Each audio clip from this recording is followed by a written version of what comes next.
once you've found your pitch, lay your shelter out, peg out the 2 back corners first, and then peg out the 2 front corners. Now, with a shelter like this, you need very good pegging.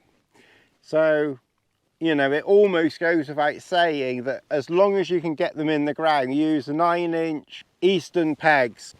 And to put them in the ground, angle your peg at about 30 degrees, something like that. You know, not 45, you don't want it too steep, but not straight either. What I do suggest, when you put your pegs in initially, just put them in about halfway. You don't want to be putting your pegs in really, really deep and then you've got to drag them all the way back out again. You know, it's not one of those long sessions where you need to go in deep, back out again. You know, it's kind of one of those things where, you know, you want to get your peg, in, just get it in a little way. Make sure you got it in the right position, and then obviously, once you know that's exactly where you want it, then you can then you can go in for the kill then, as it were. Once you've done that, you get your pole. Quite likely you will find that when you've put your corner pegs out, that they're not in exactly the right, you know, position. So, you know, if that's the case, you know, just take your peg out, you know, and just rearrange it. So basically take your pole and put it in the apex there. Up she goes.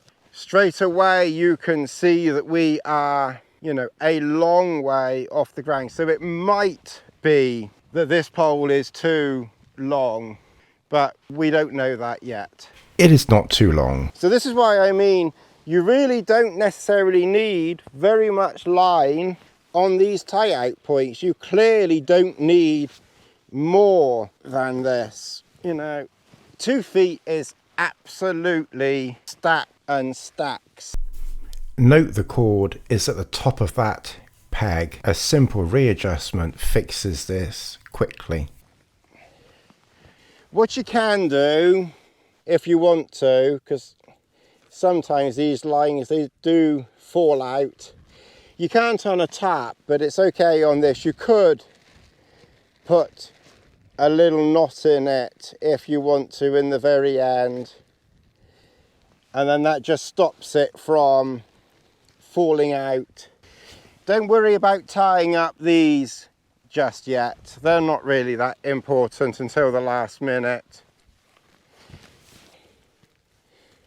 Oh, just one other thing. Once you've put your pole in, do it up, because it's very difficult to get the exact pitch initially unless you do it up. I'm just going to go around and just see whether this pole is okay, and then I'll get back to you. It was fine. Then what you want to do is to get, for now, 3 separate pegs. You don't need to use Eastern pegs for these. You know, a lighter weight titanium peg will be, you know, plenty for this. So with this, what you want to do is to take your center line here. So put your titanium peg in there and then tighten that up there. There is a little bit of a gap there, but again, you know, don't worry too much about gaps, because gaps is kind of good in a way. Gaps gives you airflow, which helps against, you know, condensation and that type of thing. But the main thing is we've got our main lines tight to the ground. If you take this shelter any lower, or you take your mid any lower, then this line here will bow in.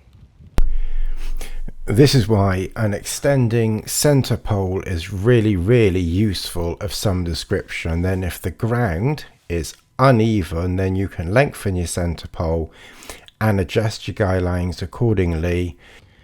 So you need to make sure that your center pole is long enough.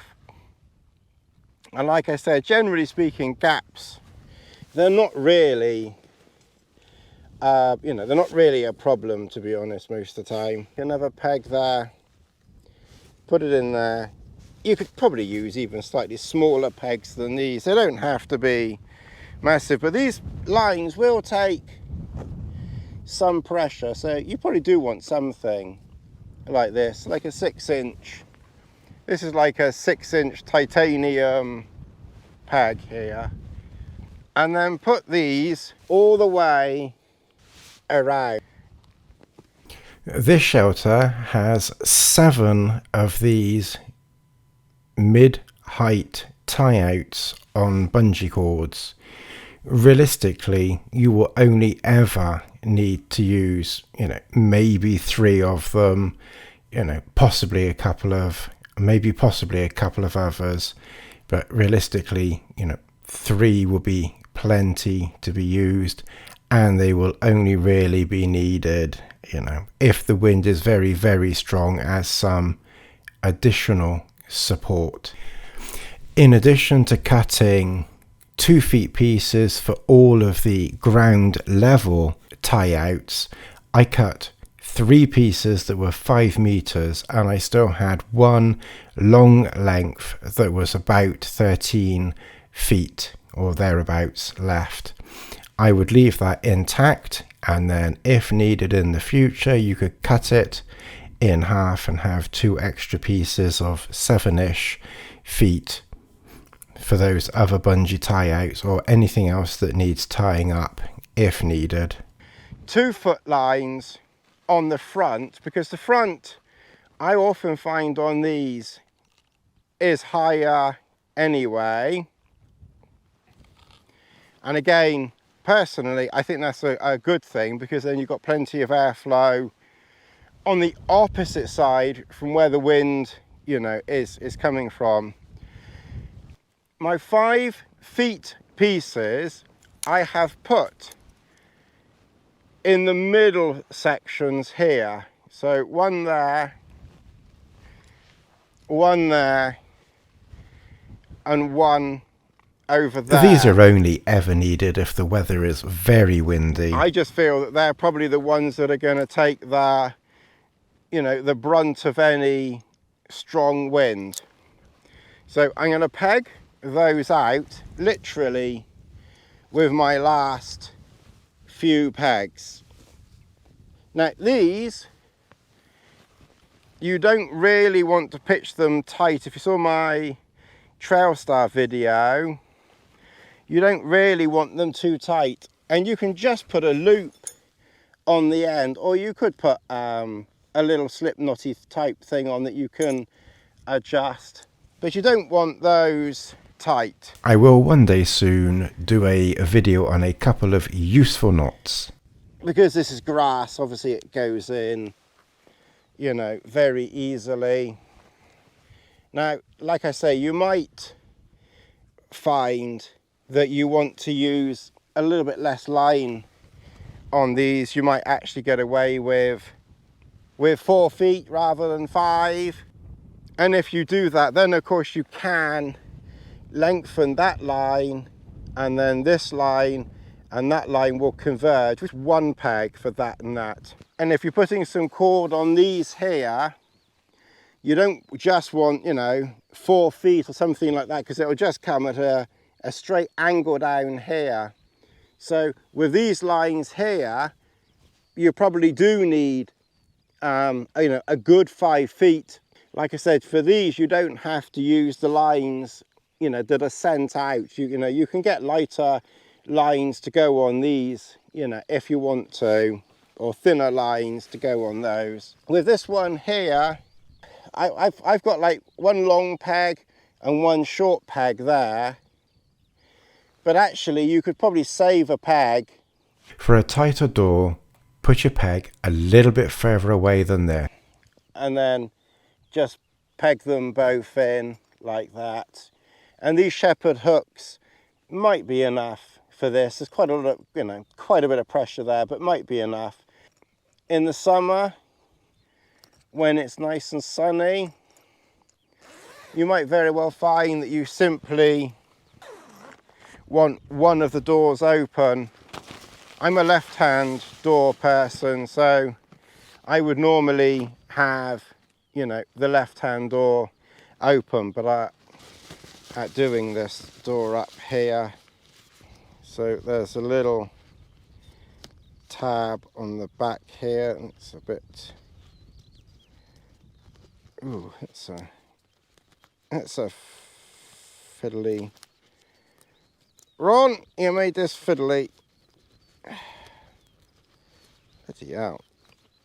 Oh, Jesus, that is fiddly. Okay, all right, we got it through there. That's not going anywhere though.